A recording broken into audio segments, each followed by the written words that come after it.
Very much, ladies and gentlemen. I'm delighted to be back in Glentees. It's always a pleasure. I think it's about the 105th time I've been on a panel with Pat Leahy, so that's always an honour. And I'm delighted to be here, and thanks again to Joe, to the organising committee, and also to the whole community, who I think make everybody feel really, really welcome when we come here, sort of taking the place by storm for these few days every July. I think Noel Dempsey might actually be auditioning for a candidate position for Renew Ireland, because pretty much everything he has outlined as a solution to the malaise in our system of governance is already Renew Ireland policy. We have a policy of full open disclosure. It was met with much derision, I might say, when we proposed that cabinet minutes should be published, that the AG's advice where it relates to non-commercially sensitive information be published, and that ultimately that we trust our citizens with information that pertains directly to decisions that affect them, their lives and our state. We've also proposed a total overhaul of our electoral system. We advocate for a mixed list system, so an open list system combined with directly elected single seat constituencies. And the list goes on. We have a whole package around electoral reform and political reform, and I think Noel has done a very good job of outlining most of it there. I want to, you have to go through the normal candidate procedures, by the way. No favours, no fast tracking. Everybody starts on an even footing.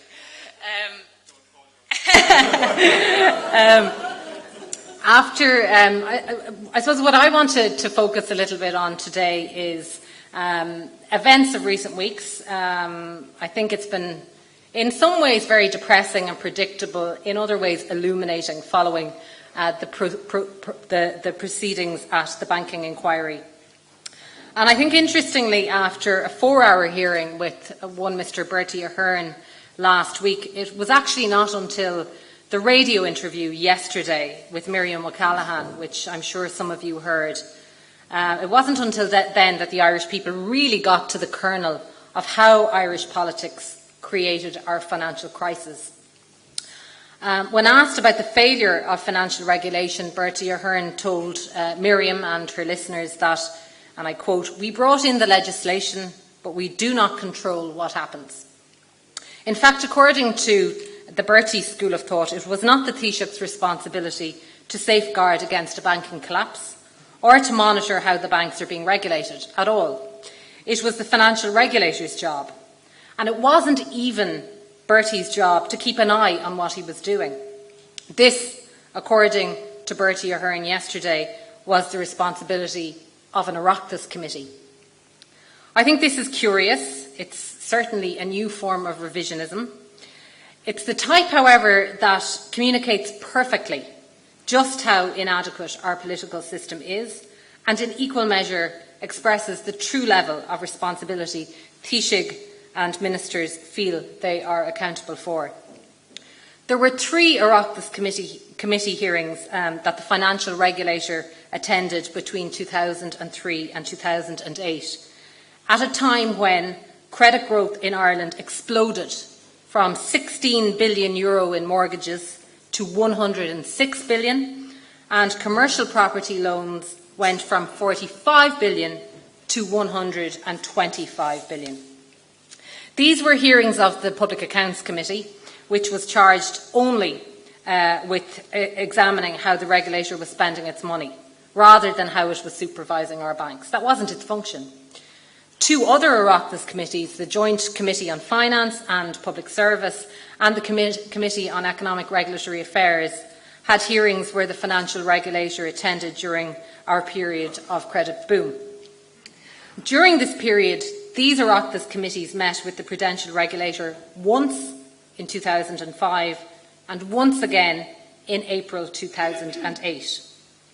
On the 19th of January 2005, the Joint Committee on Finance and Public Service called the financial regulator in to answer questions about the publication of reports around overcharging to consumers and the provision of advice for tax evasion in AIB and National Irish Bank in the late 1990s.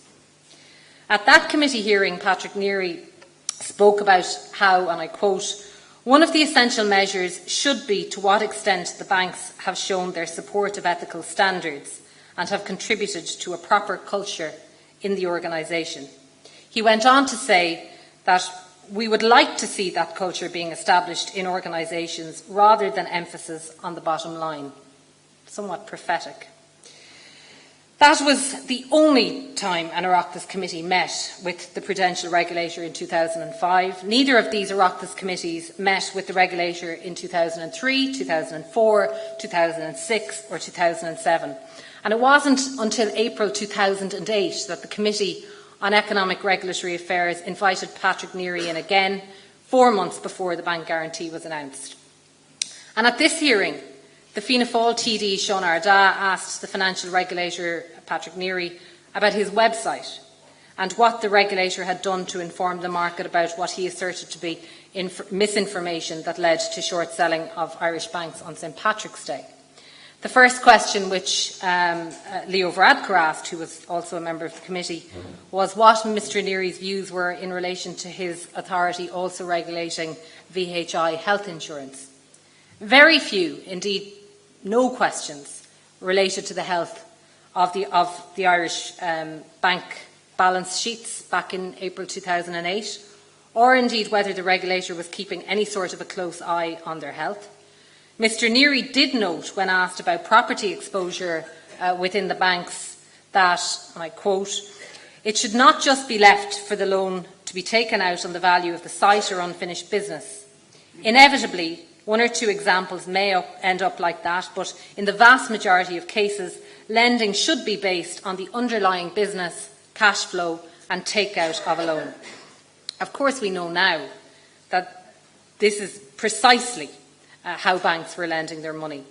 And it is fairly jaw-dropping that the person charged with the precise function of understanding how the banks were lending money appears to have been utterly and totally ignorant to even this reality.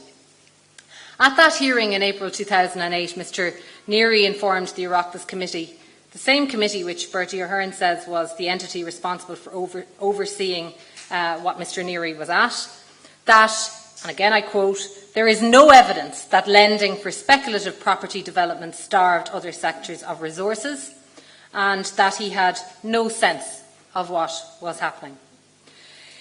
It is true that the financial regulator appeared to have no evidence of anything because they never actually understood who, what or how the banks were lending. The Oireachtas was, for its part, not very concerned either. A blind trust seems to have existed that the financial regulator was doing what his title suggested, and that was, obviously, regulating. When Brian Cowan came before the banking inquiry, he admitted that between September 2004 until May 2008, when he was the Minister for Finance, he met with the regulator only 3 times. This was once more than the Oireachtas Committee during this period. If Brian Cowan, who, according to Bertie, probably shouldn't have even been meeting with the regulator because it was overstepping his role, such was the independence of his office, or perhaps the importance of the Oireachtas Committee, I'm not quite clear, he had in fact met Patrick Neary more than 3 times in the 5 years of our credit boom. Perhaps our crisis could have been prevented, or would it? Clearly, to me at least, the answer is no, it wouldn't. Would Brian Cowan or an Oireachtas committee have asked Patrick Neary, how many people did you employ to keep an eye on bank balance sheets? If more people were looking and they actually understood the unsustainable business models of our banks, what would our financial regulator have done? Would he have told our finance minister that in fact the Celtic Tiger was built on sand? Just, I suppose, for argument's sake, to imagine that he did do that, what would the Minister for Finance have done? Would he have taken action? Bertie's continued story, both at the inquiry and indeed on the Miriam O'Callaghan show, is that he wishes that somebody had told him about the state of the banks. But what would he have done if he had been told? Would he have told Brian Cowen to slow down our economic growth? Would he tell the regulator? Or would he legislate to curtail the amount of credit being lent in our economy? I think it can be safely said that Brian Cowen and Bertie Ahern would have done nothing differently.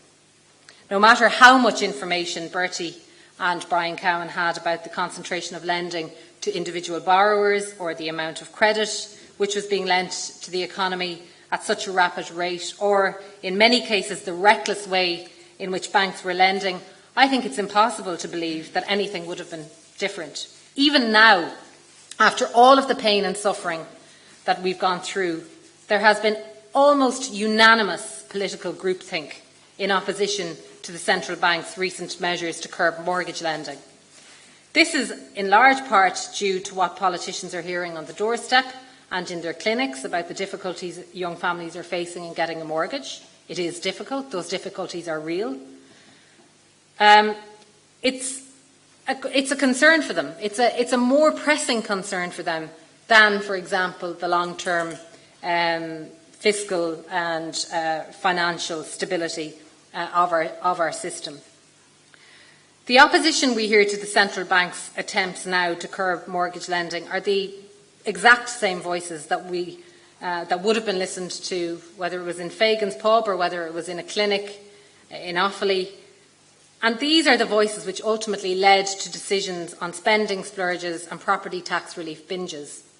If we had a financial regulator who actually had the capacity and the foresight to see the future risks developing in our banks in 2003, if he had attempted to curb lending or implement greater controls, such was the politics at the time that the minister would simply have probably removed or redeployed him to some other area where he couldn't pose any political problems. And sadly, that was the political reality then, and it is the political reality today. Nothing has changed. The independence of state offices are only respected by Taoiseach and ministers when things go wrong, or indeed if they're not posing political problems. They then become very convenient ways to deflect and to apportion blame. So, for example, the independence of the Gardaí is respected until, of course, whistleblowers come along or ministers start to pose political problems for a government. We saw that in the not-too-distant past. IBRC was an independent bank, left to run its affairs famously at arm's length, according to Minister Noonan. The sale of SiteServe to Dennis O'Brien was a matter for IBRC. But when IBRC sold its large US loan portfolio, the public was told it was because of ministerial intervention. It was a great government achievement. There's a certain case of having your cake and eating it. NAMA is an independent entity, and any scandals about bribes in Northern Ireland politicians are, of course, a matter for the Northern Ireland Police Force and NAMA, independent of the Irish Government. NAMA supplying houses or apartments for social housing, however, or tackling the problem of homelessness is something that the Minister for Finance has directed them to do. The truth is, our financial crisis was caused by weak legislation, weak regulation, but above all, by a cowardly political system that was all things to all people. Irish politics does not merely dislike the barking watchdog. More often than not, its default response is to attempt to strangle it. So how do we overcome this? Well, there are a number of things that we can do. I do believe that we need to transform our electoral system, our system in terms of how our parliament functions and so on. But I think that if we are serious, our government must empower our police force to have the necessary resources to identify, to prosecute and to prevent the type of financial crimes and fraud that embedded a culture of greed in our financial system. Nothing has happened in that regard. Secondly, we should put new crimes on the statute book. My party, Renua, in government will, as a red line issue, make reckless lending a crime in this country. The Circuit Court Judge Nolan, in the only Anglo trial that has in fact come to an end, said when sentencing the two bankers that the financial regulator had led the two convicted bankers into, quote, error and illegality. Nobody from the financial regulator has ever been charged for leading these bankers into the crimes they committed. A robust white-collar enforcement regime would challenge all of that. That is a priority for me, and it's something that we need to see implemented very soon. Finally, we should elect politicians who swear an oath of responsibility or allegiance to the entire state and not just to the constituents who got them there. This should be a constitutional obligation for all of our politicians. Public servants who fail should be held accountable for their failings, not scapegoated to serve political narratives. The buck stops with the Taoiseach, to go back to the Truman quote. And below him, the Minister, and below them, the Secretary-General, the Governor, the Regulator and the CEOs. All of these people, where the arm of the state imposes its will, should be accountable to our Parliament, and their failings land at the feet of the Executive. Our political and legal system needs to reflect that reality. Scandals, not distant scandals, recent scandals in the lifetime of this government, NAMA, IBRC, the sacking of the Garda Commissioner, the local McNulty scandal, all derive from the same political culture that was supposed to be replaced in 2011, but wasn't. So instead of glib remarks to the effect that if hindsight could be foresight and so on, Ireland needs a politics that promotes the courage of its convictions now, rather than a permanent and endless inquiry into the failings of the past. Thank you.